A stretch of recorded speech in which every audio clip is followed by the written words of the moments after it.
শ্রাবণ মাসে এই ৫টি প্রাণী ঘরে এলে শুভ।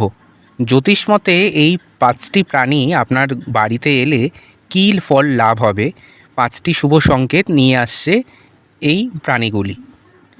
আজকের ভিডিওতে আপনারা জানতে পারবেন শ্রাবণ মাসে কোন কোন এই ৫টি প্রাণী ঘরে এলে আপনাদের জীবনে শুভত্ব নিয়ে আসবে। শ্রাবণ মাসে হঠাৎ আপনার বাড়ির সামনে এসে দাঁড়ালো একটি প্রাণী।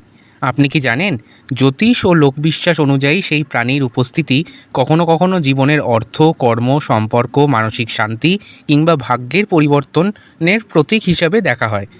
আর শ্রাবণ মাস যেহেতু ভগবান শিবের সঙ্গে বিশেষভাবে যুক্ত, তাই এই মাসে কিছু প্রাণীর উপস্থিতিকে অনেকেই আরও তাৎপর্যপূর্ণ বলে মনে করেন।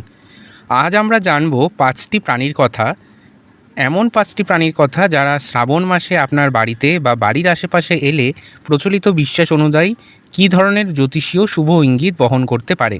তবে মনে রাখবেন, এগুলি জ্যোতিষীয় ও ধর্মীয় বিশ্বাসের ব্যাখ্যা। প্রথম প্রাণীটি হল গরু। গোমাতা বৃহস্পতি, সমৃদ্ধি ও শুভতার প্রতীক। সনাতন সংস্কৃতিতে গোমাতাকে পবিত্র ও সম্মানের প্রতীক হিসাবে দেখা হয়। জ্যোতিষীয় প্রতীকের দিক থেকে গরুর সঙ্গে বৃহস্পতি, ধর্ম, দান এবং সমৃদ্ধির ভাবনা যুক্ত করে দেখা হয়। শ্রাবণ মাসে বাড়ির সামনে গরু এসে দাঁড়ালে লোকবিশ্বাস অনুযায়ী সেটিকে শুভ সংকেত হিসেবে মনে করা হয়। জ্যোতিষীয় উপকারের বিশ্বাস, গোমাতার উপস্থিতিকে প্রতীকীভাবে ধন সমৃদ্ধি, পারিবারিক শান্তি, গুরুজনের আশীর্বাদ এবং শুভ কর্মের সঙ্গে যুক্ত করা হয়। যাদের জীবনে অর্থনৈতিক বাধা বা পারিবারিক অশান্তি চলছে, তারা এই ঘটনাকে ইতিবাচক পরিবর্তনের সঙ্গে একটি প্রতীকী হিসাবে দেখতে পারেন। দ্বিতীয় প্রাণীটি হল সাপ। রাহু ও কেতু এছাড়াও শিবতত্ত্বের প্রতীক। শ্রাবণ মাসে সাপের উপস্থিতিকে অনেকেই অত্যন্ত তাৎপর্য বলে মনে করেন, কারণ সাপের সঙ্গে ভগবান শিবের সরাসরি সম্পর্ক রয়েছে।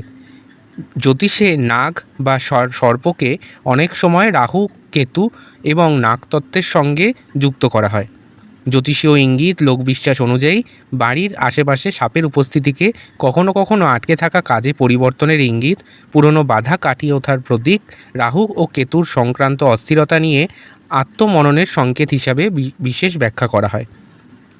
বিশেষ করে রাহু, কেতু নিয়ে জ্যোতিষীয় প্রতিকার যারা করেন, তারা শ্রাবণ মাসে শিব আরাধনায় ওং নমঃ শিবায় মন্ত্রটি জপ করলে শুভ ফল পেতে পারেন।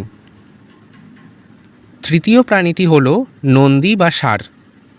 শিবের কৃপা ও কর্মশক্তির যেটা প্রতীক। শ্রাবণ মাসে এই প্রাণীটির গুরুত্ব আরও বেড়ে যায়, কারণ নন্দী হলেন ভগবান শিবের বাহন এবং শিব মন্দিরের অন্যতম গুরুত্বপূর্ণ প্রতীক। জ্যোতিষীয় ব্যাখ্যায় ষাঁড় বা বৃষের সঙ্গে শুক্র, স্থিরতা, বস্তুগত সুখ ও শক্তির প্রতীকী সম্পর্ক তৈরি করা হয়। শ্রাবণ মাসে নন্দী বা ষাঁড়ের উপস্থিতিকে লোকবিশ্বাসে কর্মক্ষেত্রে স্থিরতা, অর্থনৈতিক উন্নতির সম্ভাবনা, জীবনে বাধা অতিক্রমের মানসিক শক্তি, ইচ্ছা পূরণের জন্য ইতিবাচক শক্তির হিসাবে গণ্য করা হয়। শ্রাবণ মাসে শিব মন্দিরে গিয়ে নন্দীকে প্রণাম করে নিজের মনের কথা নন্দী ভগবানের ডান কানে প্রার্থনা করলে বহু ভক্তের মনস্কামনা তিনি পূর্ণ করেন। এরপর যে চতুর্থ প্রাণীটির কথা আমরা বলবো, সেটি হলো পায়রা। পায়রা আধ্যাত্মিকতা, মানসিক শান্তি, শুভতা এবং নেতিবাচক শক্তির থেকে মুক্তির প্রতীক হিসাবে গণ্য করা হয়। ভারতীয় সংস্কৃতিকে পায়রা একটি অত্যন্ত শুভ পাখি হিসাবে দেখা হয়। জ্যোতিষীয় প্রতীকের ব্যাখ্যায় কেতু আধ্যাত্মিকতা এবং নেতিবাচক শক্তিকে অতিক্রম করার ধারণা যুক্ত করা হয় এই পায়রার সঙ্গে। লোকবিশ্বাস অনুযায়ী এটি আধ্যাত্মিক উন্নতি, মানসিক শান্তি, মানসিক শক্তি, বাধা কাটিয়ে ওঠা এবং জীবনের ইতিবাচক পরিবর্তনের প্রতীক হিসাবে ধরা হয়। বিশেষ করে দীর্ঘদিন ধরে কোনো কাজ আটকে থাকলে পায়রার উপস্থিতিকে, বিশেষ করে সাদা পায়রার উপস্থিতিকে কেউ কেউ নতুন সম্ভাবনার প্রতীক হিসাবে দেখেন। এবং শেষ প্রাণীটি হলো প্যাঁচা বা লক্ষ্মী প্যাঁচা, যেটাকে সাদা প্যাঁচা হিসাবে গণ্য করা হয়, যা লক্ষ্মীতত্ত্ব ও অর্থনৈতিক শুভতার প্রতীক। এবার আসা যাক এমন একটি প্রাণীর কথা নিয়ে যেটি হলো মা লক্ষ্মীর বাহন। সনাতন ধর্মে বিশ্বাস অনুযায়ী প্যাঁচা দেবীর লক্ষ্মীর বাহন হিসাবে পরিচিত। তাই জ্যোতিষীয় ও ধর্মীয় প্রতীকী ব্যাখ্যায় পেঁচার সঙ্গে ধন, সম্পদ, প্রজ্ঞা এবং অর্থনৈতিক স্থিতিশীলতার ধারণা যুক্ত করা হয়। শ্রাবণ মাসে পেঁচা দেখা গেলে আর্থিক উন্নতির আশা, নতুন সম্পদ রক্ষার সচেতনতা, নতুন সুযোগ, অর্থনৈতিক বিষয়ে সতর্ক সিদ্ধান্ত এর প্রতীক হিসাবে গণ্য করা হয়। শ্রাবণ মাসে এই 5টি প্রাণী ও জ্যোতিষীয় প্রতীক হিসাবে সাপ রাহু কেতুর পরিবর্তন ও বাধা অতিক্রমের প্রতীক হিসাবে গণ্য করা হয়। গরুকে বা গোমাতাকে বৃহস্পতি ধর্ম, দান ও সমৃদ্ধির প্রতীক হিসাবে গণ্য করা হয়। নন্দী বা ষাঁড়কে শিবতত্ত্ব, কর্মশক্তি ও স্থিরতার প্রতীক হিসাবে গণ্য করা হয়।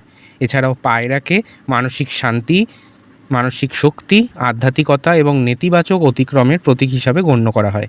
এছাড়াও পেঁচাকে লক্ষ্মীতত্ত্ব, অর্থ ও সম্পদের প্রতীক হিসাবে গণ্য করা হয়। বন্ধুরা, ভিডিওটি যদি ভালো লাগে তাহলে অবশ্যই লাইক, শেয়ার এবং সাবস্ক্রাইব করতে ভুলবেন না। ধন্যবাদ।